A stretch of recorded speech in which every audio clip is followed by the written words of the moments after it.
Well, hello everyone. This is a talk about Plutarch, which is the accumulative work of, I think, a year and a half. And you have the QR code there to the repository, so you can check the code while I'm talking. But it is a bit complex, and I am sorry, but the Haskell will be quite advanced, I think.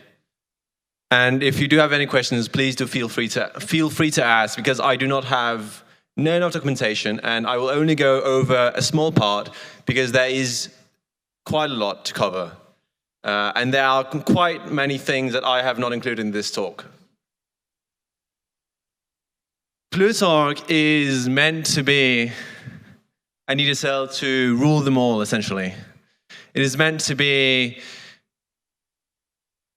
basically the one ring of the Lord of the Rings, but for eDSLs in Haskell.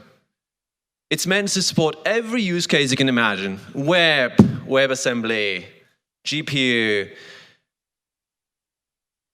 Every use case, it can replace, accelerate, clash, and all the other eDSLs, which names I cannot remember quite now.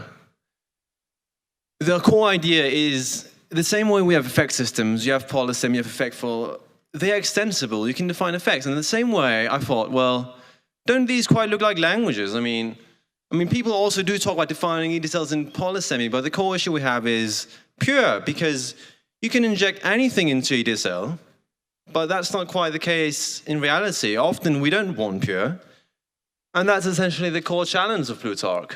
How do we cope with this change? But before that, what was Plutarch before? It was actually made for Cardano. It was meant to be a smart contract scripting eDSL. And I found this great paper on embedding domain-specific languages, which showed a method to recover De Bruyne indices from a tagless final approach. And I'll have the code in the next slide. This is a simple example. You define methods. It's untyped. You can define your own functionality. And you have a compilation function. It's quite important to know. I don't know if you can see it, but the compilation function, it takes an argument that is for A, my eDSL A to A. This means it has to be closed. And of course, you can't compile open terms. That would make sense. In practice, it didn't quite turn out like this. I removed the class. I added a bunch of other features. I added types, I added new types, upcast, downcast, a bunch of things for optimizations because we were working with quite a constrained platform. I added ergonomics, monadic syntax, variadic lambdas, turned out into something like this. This is the core type and a small example. We even have pattern matching. I think the pattern matching trick is quite nice. I haven't seen other eDSLs use this, but I assume there do exist other eDSLs that use this simple trick.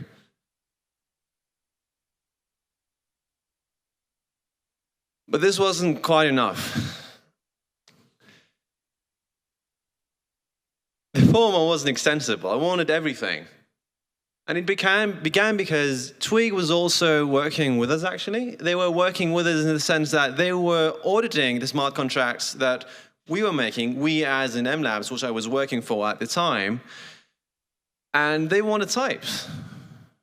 But how do you get types in the output? Because if you look at the previous example, of course, it looks like it has types, but it doesn't actually have types because the output doesn't contain types. It doesn't contain types because it was polymorphic in the type. I don't know if this example quite shows it, but the issue is you can define polymorphic functions like this padd.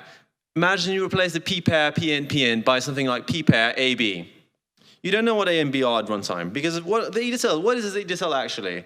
I haven't gotten quite into that. At runtime, you're running a program which generates the code. And if it can't see the types, you can't have it in the output. How do we support that use case? But also, how do we support other use cases? I had all these ideas. Well, what about rewrite rules? Because we want performance. I wanted fusion. I wanted fusion for lists in eDSL, but I didn't want to hardcode them. I wanted rewrite rules like we have in GSC. I wanted effects. Because that's all what we all talk about, effect systems. But one important thing to note, actually, is because it's an eDSL, the effects can be costless. It can be completely zero cost. This is something that I think people don't really consider. We talk about effectful, about policy, and it's all about performance and delimited continuations, but why is it not zero cost in the first place? Well, it's just an effect. It's because we can change how we handle it at runtime. But when we use an eDSL, we can fix the handling, the interpretation of these effects at compile time. They can be completely zero cost. The same with objects, with any kind of polymorphism classes. You can do the equivalent of monomorphization as rosters with their traits. You can do that with an eDSL in Haskell. It's trivial, in fact, once you first have an eDSL. In fact, I was wondering, could we not design an eDSL that supports linearity such that you can define GC-less programs with this eDSL in Haskell? You define a program in Haskell using Haskell syntax. You use Haskell data types. It's all Haskell, but it's an eDSL. And at the end, you could compile to something that does not need a GC, because all your memory allocation could be done using linear types. And it turned out this was actually a horribly hard task. It was much, much harder than I imagined. And as a result, I think I've been using over a year on this small task in hindsight. And I went through quite a lot of designs. I went through many iterations. And in the beginning, I used type classes. I was thinking, well, if we just add the type classes back, we can have many type classes. You have one type class for each language. You do it like the effect systems. You have, for example, effect for polysym. All they do is they usually have a member constraint. You say member R for row, member R, and then some effect. It's quite simple, but that doesn't quite work here because, well, the system I actually went for was more MTL-like. So you had the issue, first of all, you had the issue of you had n times n instances for n languages. That didn't quite work. I wanted something more like polysemy, right? I wanted something where you didn't have that issue. But even disregarding that, you had the issue that effect systems, there's a fundamental difference here. And this is quite hard to grasp. In an effect system, you define a function, you have an effect, you use file systems, so you add a file system constraint. You can't do that here. And why can't you do that here? There are two reasons. One is that in an eDSL, all top-level definitions must be in weak-head normal form. And not just that, you must be able to access the AST without computing anything. This is not quite clear, but the reason for this is that to reduce work at compile time, to reduce a problem which is when you have a term in the eDSL, you have a lot of terms. When you use another term in the eDSL, as the example I showed before, which I will not move back to right now, you're in fact inlining it. To deduplicate the inlining, you need everything to be in a specific form. You can't use that style. This was one of the issues. The other issues was I was using a lot of quantified constraints, and after, I think, 6 months of work, I realized that DSC couldn't handle it. Like, it could handle it in theory, but it was taking a very long time to do anything. My GCI was crawling. I couldn't develop anything on it anymore. After several months, I finally got an example working, and it didn't actually work. So I decided to go with the free without pure style. And this is the result. You can see at the top. It's essentially free without pure, and you have a type-level list, as many of the effect systems have. In this case, it's a type-level list of languages, not effects. And you have a tag, not a type. You have a tag. Because in the embedded world, you have different types. And not just that, you might have different universes. You might have a universe for types of values, but you might also have other things. You might, for example, have type information. That's also a tag. The designer then went for was a term. An embedded term can be composed of many languages. Each term, it has a tag. Languages define build-ins for functionality, just as effects, just as in polysemy, you define effects in your effect data type. Build-ins can have arbitrary subterms, completely arbitrary. There is no restriction whatsoever because of the design, which I will show in the next slide. We also support rewrite rules, and we have the fundamental feature that this is very different. This is very different from effect systems. The languages are in fact unique. In an effect system, you have two file system constraints. You have two file systems in your effects. I mean, two file system effects. What is the difference? There's no difference. It doesn't matter. You always just use one file system effect. It's not the same here. And there's a very good reason for this. To support index languages. What is an index language? Well, when I say index language, imagine you have, it's like the same as with index effects. To support index language properly, and especially linearity, you need to distinguish between languages. And imagine, for example, you have variables as a language. If you have two variable languages, those are not the same variable. You can't just combine them. You need to distinguish between the languages. And you can't use many of the tricks that Polysim uses because of the constraints involved. So we end up with this design. We have two term data types. And I'll start from the first one, term prime. Given a built-in, essentially, LL0 tag, that's a built-in. It has a tag. It has some languages within it. We first translate it. Why do we translate it? Well, we translate it. It's the same thing as with the co-unit trick. Just as with the co-unit trick, I don't know how to pronounce that.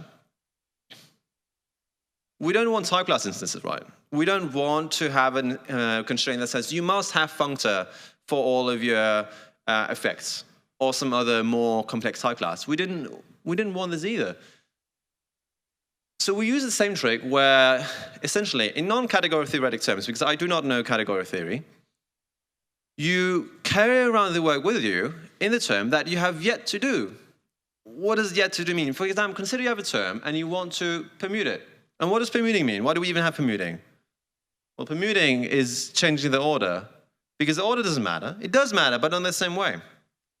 In an effect system, you never care about the order, because you never actually write the type level list. You always just use a constraint. You say contains member something. We can't do that here, because we can't use this constraint at all. We need to have a top level definition that isn't a function. And so we have explicit permutations. And imagine you have a permutation from term, you have a permutation from XS to YS. That means also you can take a term with the language XS to the languages YS. Because permutations are in fact associative. And a lot of the time, in fact, developing Plutarch too was figuring out how do you make permutations associative. And that resulted in doing a lot of theorem proving in Haskell. But it does work now to quite a large extent. And if you're wondering, the insert into is to hide the language of the root built-in. So how do we actually use this? Because I showed you a complex data type, but a complex data type is also complex to use.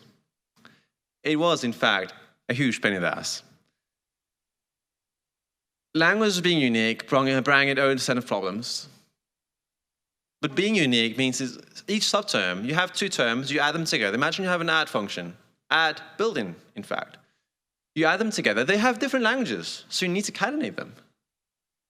Of course, well, you use one linear variable in one term, you use another in another term. You need to use both in the output. You can't use the same linear variable twice. But it also meant that if you have two languages that do in fact mean the same thing in your list, how do you contract them? I mean, how do you combine them? And that is what I call contraction. And in the same way, imagine you have a function that takes some term with some language, but you're not using the language. Well, for that, we have expansible languages. An expansible language is a language where you can always add it to the type level list of languages. A contractible language is one where you can contract them. If you have two identical languages that are contractible, you can combine them. But this was quite annoying, and so we need simplified versions. We need a simplified version of the API so that morsels can use it. And at this point, I was beginning to realize that I was not that smart. Because it took me a long time to do this. So this is the definition of the pools language using the simple form, which I will show the definition of in the next slide. You have four operations, four built-ins. The last one, which isn't quite obvious.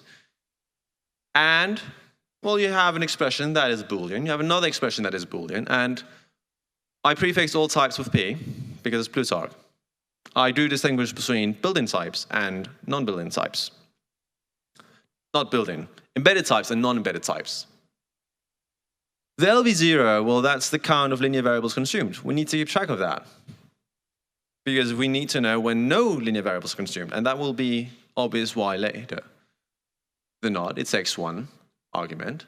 Bool.lit, of course, the literal. The type info, that's necessary when we compile to C, which isn't done yet. I hope someone else will implement that for me. Now, this is the definition of SimpleLanguage, and I have, in fact, made it shorter, and I have simplified it, and also some of the other definitions, just to make it more easy to understand. But it isn't that simplified either. I have the contraction I spoke of, and the expansion, because all simple languages are contractible and expansible. Because normal people don't care about this. Most languages, by far, will be contractible and expansible, but yet we want to support the ones that aren't. In the case they are, you can see the definition. Given two languages that are the same, we can combine them. And given any term, we can put it through. We can sort of pass it through this simple language.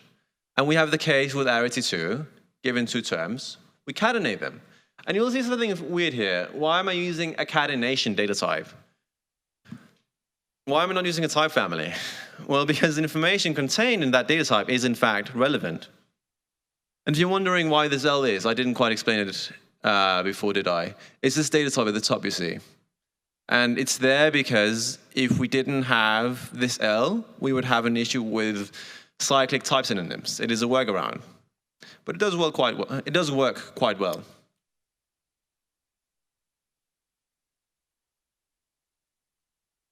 But we have all of this. How do we actually get what I want in the first place? I want lambdas. We can't have an eDSL without lambdas. I mean, you could, and that's what some approaches do. You know, with compiling with categories, what does compiling with categories do? It has a plugin that takes all terms and essentially does bracket abstraction. But it didn't want that bracket abstraction. I wanted terms. I wanted variables. I wanted explicit bound variables. Why is this important? Well, if you have, for example, you might have backends that don't support first-class functions. And if you don't support first-class functions, then bracket abstraction doesn't really quite work. And you might not have first-class functions if you're working with C.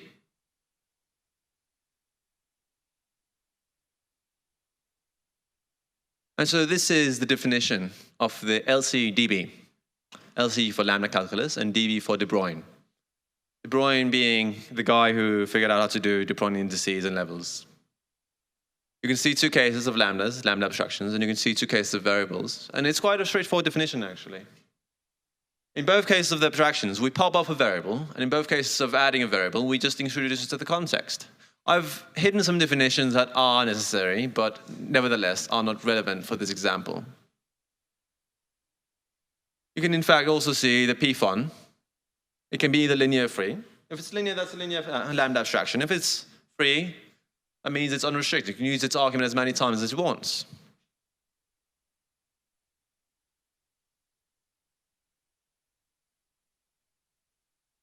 But how about higher order abstract syntax? And for those who don't know what higher order abstract syntax is, it's what allows you to do the whole, I use a Haskell lambda, but it gets turned into an embedded lambda.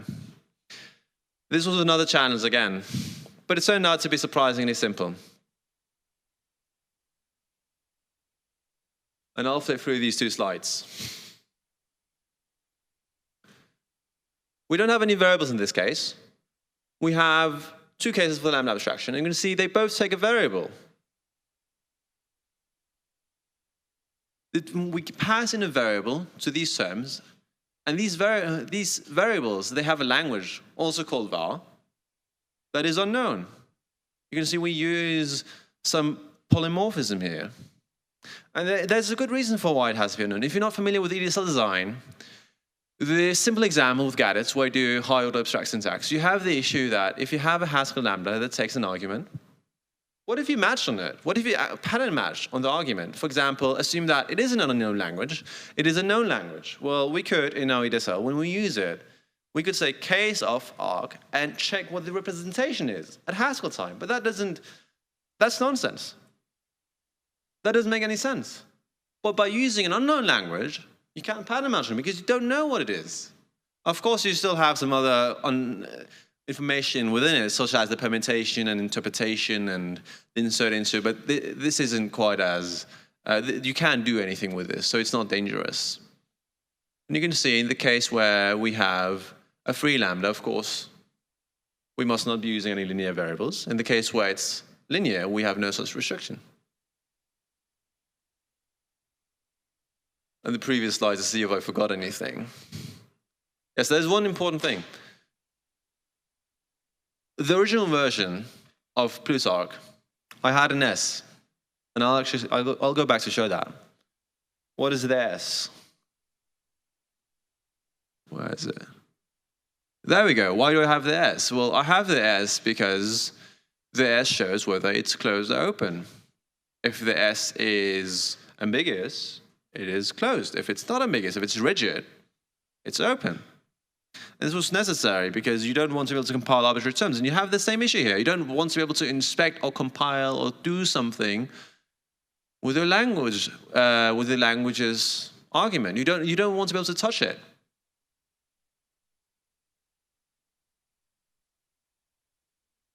But in this case, we don't actually need it. We don't need this because it turns out if you have a term with a lambda calculus high-order abstract syntax language, you can always compile it. It's not quite intuitive, but it turns out that in the usual case, and also the case in paper, of course, if you compile a term, you take a term, you try to turn it into De Bruyne, it might be that you have you refer to some free variables, and of course those free variables, you have those, you can't just compile it in the term then. But in this case, because we have unique languages, those separate languages, those variables will actually be of separate languages. So we can compile, we can translate just a subset of the term. We translate a subset of the term from this high-order abstract syntax to the De Bruyne version. What about translation? I didn't quite get to that yet. This is how you do translation. The simple version is you take a built-in of one language, you turn it into a built-in of another language. But this isn't quite enough, it turns out. Because if you want to do rewrite rules, and this was the original use case, we want to do rewrite rules, we want to have lists and fusion and folders, and how do we do that? Well, it turns out we need to handle many languages at the same time. And this resulted in a complex definition that is, albeit as powerful as it should be, I think. And we get this. And it is quite complex, and I don't intend to explain all of it. The important part is the top part. You have two terms, and you can go between. If you can go between them, you can translate between them. We have some weird filter cat thing. And why do we have filter cat? Well, because it might be that you're trying to translate two languages together, the folder language and the list language, but it might be that you have some very, very big term, and those two languages, they appear in separate branches of the term. They do not appear together. And in that case, we have the filter cat to say that you might not have all of the languages in scope. And it has this weird definition. You can read it, but you don't have to understand it. What about if, though? This was, if we can't have if, we can't really have a linear eDSL, can we? To have a linear eDSL, we need to have the property that we can use the same linear variable in both branches of the if. And this is how we represent that. Of course, this isn't quite settled yet, but it will be something like this. And you can see we have three arguments, the Boolean and the two branches. And you can notice that they both must use the exact same number of linear variables. And not just that, they must have the same language. So we know that those branches can be interchangeable. And this is the end of my presentation. There is still quite a lot of work remaining to do, and you can check this, and you can click on you can open the QR code to open the repository, and it also has a list of issues. And I would very much like help, and because I think it will be quite useful. Of course, it isn't quite ergonomic yet, but when it does become ergonomic, I think it will be a useful alternative to Rust for writing programs, a useful alternative to PureScript for writing JavaScript, or compiling to JavaScript, and a useful alternative to Clash for writing firmware and for writing VHDL for FPGAs. And thank you very much for listening to my talk.